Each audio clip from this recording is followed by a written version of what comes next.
Hello friends, welcome back to our YouTube channel Learning India with MPK. Today we are discussing career counseling series topic how can we become a IAS officer and IPS officer. दोस्तों आज के video में हम career counselling series के तहत यह समझेंगे कि यदि कोई व्यक्ति IAS बनना चाहता है या IPS बनना चाहता है तो वह कैसे बने। अर्थात आप कलेक्टर बनना चाहते हैं या SP बनना चाहते हैं तो आप कैसे बन सकते हैं, इसके बारे में A to Z समस्त जानकारी इस वीडियो में आपको मिलेगी। इसलिए दोस्तों आप लोगों से निवेदन है कि अभी तक आपने हमारे चैनल को सब्सक्राइब नहीं किया है तो नीचे रेड बटन पर क्लिक कर हमारे चैनल को सब्सक्राइब कर लीजिए और दोस्तों आगे आने वाली वीडियो के नोटिफिकेशन आपको सबसे पहले पहुंचे, इसके लिए बेल आइकन को क्लिक कर लीजिए। और दोस्तों अगर वीडियो अच्छी लगे तो लाइक ज़रूर कीजिएगा। दोस्तों हम सबसे पहले बात करते हैं IAS या IPS क्या होते हैं। दोस्तों IAS का फुल फॉर्म होता है इंडियन एडमिनिस्ट्रेटिव सर्विस, भारतीय प्रशासनिक सेवा, जिसे हम सामान्य भाषा में कलेक्टर के रूप में जानते हैं। वहीं पर दोस्तों IPS इंडियन पुलिस सर्विस, भारतीय पुलिस सेवा, जिसे हम सामान्य भाषा में SP के रूप से जाना जाता है, जो जिले का सबसे बड़ा पुलिस विभाग का प्रमुख होता है। वहीं पर कलेक्टर दोस्तों जिले का जिलाधीश होता है, अर्थात जिले का सबसे बड़ा जिलाधिकारी। यदि कोई व्यक्ति कलेक्टर या SP अर्थात IAS या IPS या इसके समक्ष पदों पर पदस्थ होना चाहता है या कोई व्यक्ति IAS या IPS बनना चाहता है तो उसके लिए क्या योग्यताएं होनी चाहिए। दोस्तों सर्वप्रथम हम इसके लिए योग्यताओं के बारे में चर्चा करने से पूर्व यह बताते हैं कि कौन सी संस्था IAS या IPS का एग्ज़ाम कंडक्ट कराती है। दोस्तों इसके लिए केंद्रीय स्तर पर एक संघ लोक सेवा आयोग यूनियन पब्लिक सर्विस कमीशन अर्थात UPSC होता है, जो प्रत्येक वर्ष UPSC सिविल सर्विस की परीक्षा आयोजित कराता है, जिसके तहत IAS IPS व इसके समक्ष पदों की नियुक्ति करता है। अर्थात दोस्तों यदि कोई व्यक्ति IAS या IPS बनना चाहता है तो उसे UPSC सिविल सर्विस का एग्ज़ाम क्रैक करना होगा।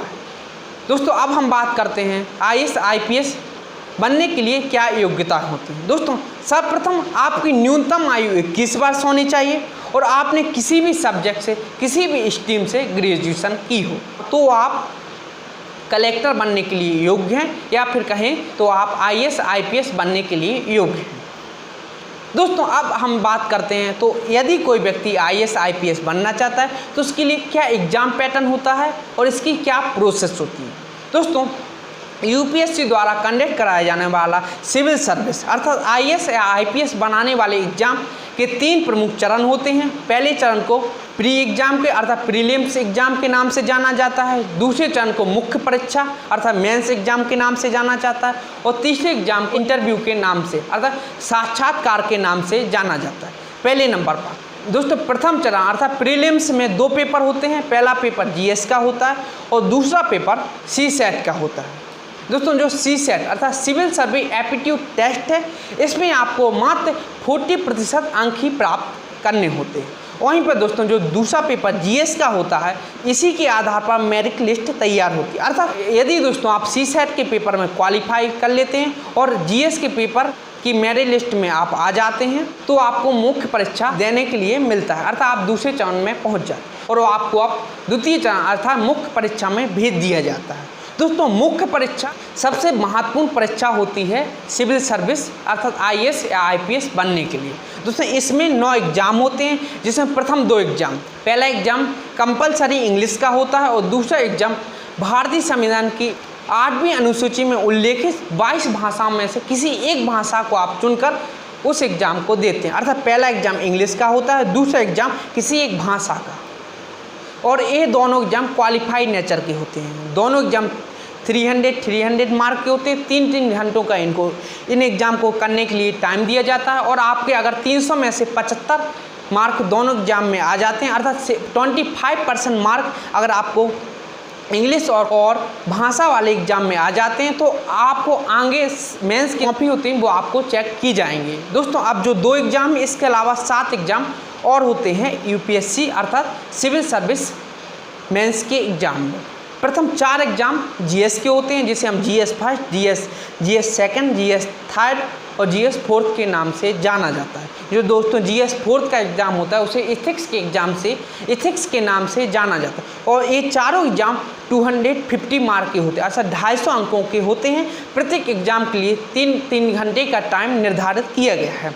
इसके अलावा जो 5वां और 6वां एग्ज़ाम होता है ये ऑप्शनल सब्जेक्ट होता है।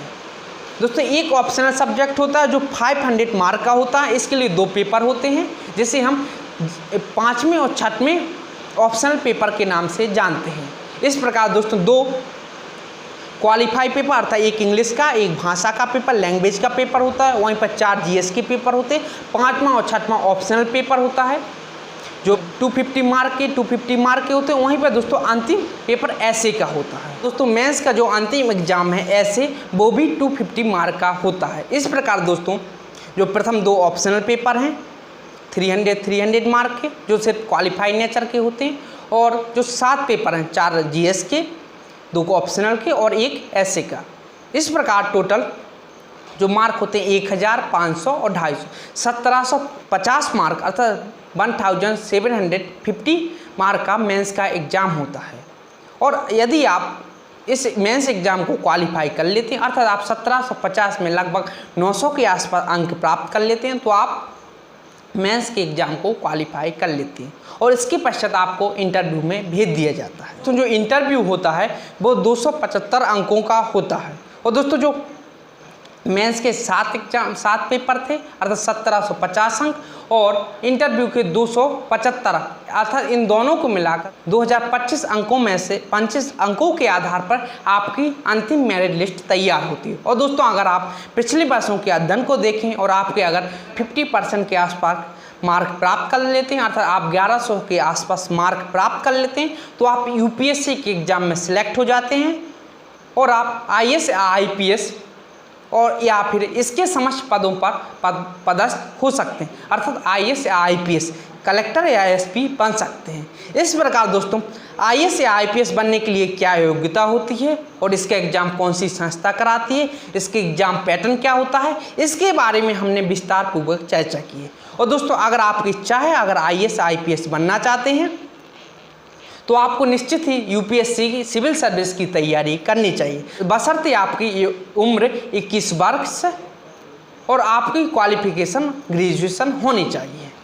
दोस्तों हमें उम्मीद है आपको इस वीडियो में IAS IPS कैसे बने या फिर सिविल सर्विस की तैयारी के संबंध में हम कैसे तैयारी स्टार्ट करें इसके बारे में आपको करियर काउंसलिंग सीरीज के तहत काउंसलिंग दी गई है। हमें उम्मीद है कि आपको हमारी वीडियो पसंद आई होगी। अगर दोस्तों आपको हमारी वीडियो पसंद आई है तो लाइक कीजिए, शेयर कीजिए, कमेंट कीजिए और नीचे रेड बटन पर क्लिक कर हमारे चैनल को सब्सक्राइब कीजिए। नमस्कार, बहुत बहुत धन्यवाद।